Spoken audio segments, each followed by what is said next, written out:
Hey everybody, Ashton here with Gents. So it's been a really long time since I've done a TJ Maxx Ross's pickup video, and I actually have like 3 or 4 fragrances over here that I have picked up at TJ Maxx and Ross that I'm waiting to do videos on.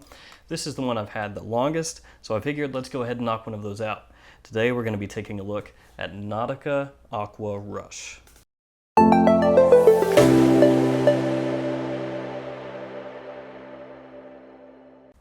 Alright, let's really quickly check out this presentation.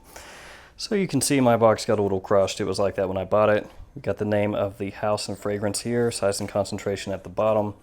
Nothing doing on the sides. On the back you have the ingredients. On the top it says Nautica. You can kind of see it, it's raised right here. Then on the bottom you have the badge code printed onto the box there. The bottle itself is decent looking. It's supposed to resemble a sail. This looks like metal.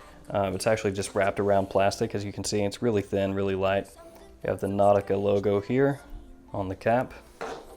And I actually looked for the batch code all over the bottle, but I can't find it. Sticker is here. The atomizer is kind of at an angle. It almost reminds me of Versace VS. Sprays decently enough. That is the presentation for Nautica Aqua Rush. Now, I'm not going to pretend like I've worn this a whole bunch. This is going to be more of a laid-back review. I've worn it for a couple of days, so just enough to kind of get a feel for the fragrance, because this isn't one that I'm going to invest a ton of time in. Now, everybody pretty much knows Nautica fragrances are super, super cheap, unless you're talking about some of the discontinued ones. This you can pick up for under $12 for a 100 ml bottle, still sealed, full presentation, everything, not even a tester. So this goes for next to nothing. So when you spray this on, don't immediately smell it, because you'll get a little bit of an alcoholic blast. Let it settle for at least 5-10 seconds before you dig your nose into it.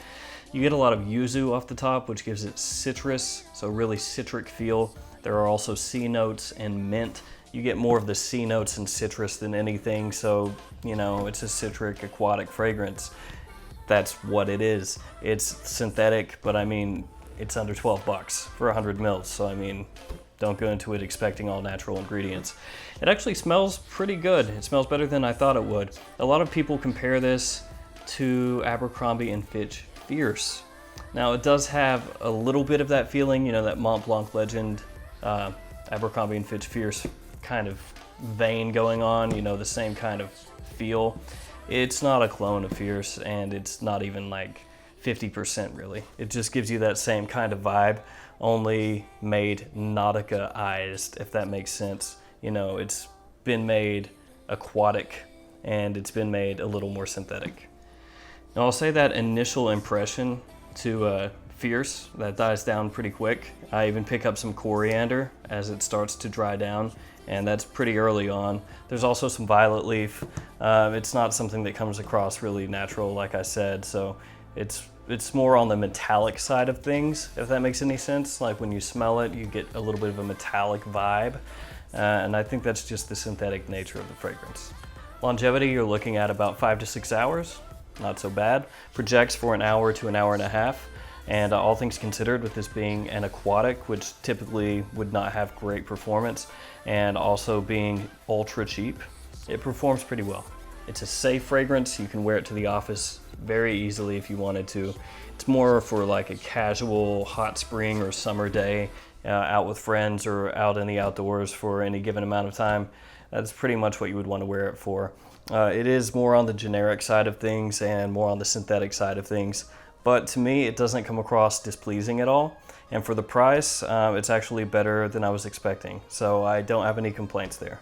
Personally, I picked this up at Ross's for $9.99 for a 50 ml bottle. I had seen it fairly often over the course of like a year.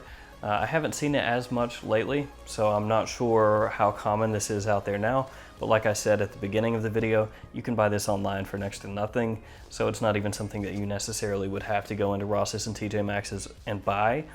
Really, if you were interested in it, you could just wait until you're purchasing something else and just throw this on as you check out, because it's only going to cost you, you know, $11.50. We're not going to go into too much more detail here. It's pretty simple fragrance. It's citrus and marine notes in the opening with some mint. As it dries down, coriander comes into play, violet leaf, and some light woody notes. It's generic, it's nothing to write home about, but for under $12 for 100 mils, it's actually much better than you would think it is. It's very safe, very easy to wear to the office, very easy to wear casually, definitely not something that you would wear formally, and it trends younger than it does older. Personally, I don't feel bad that I spent $10 on it. Am I ever going to really wear this with all the things I have? No, but it smells okay. I'll probably gift it to my brother. If you've smelled this one, let me know what you think about it. As always, thank you for watching. Like, comment, subscribe, and I will see you guys next time.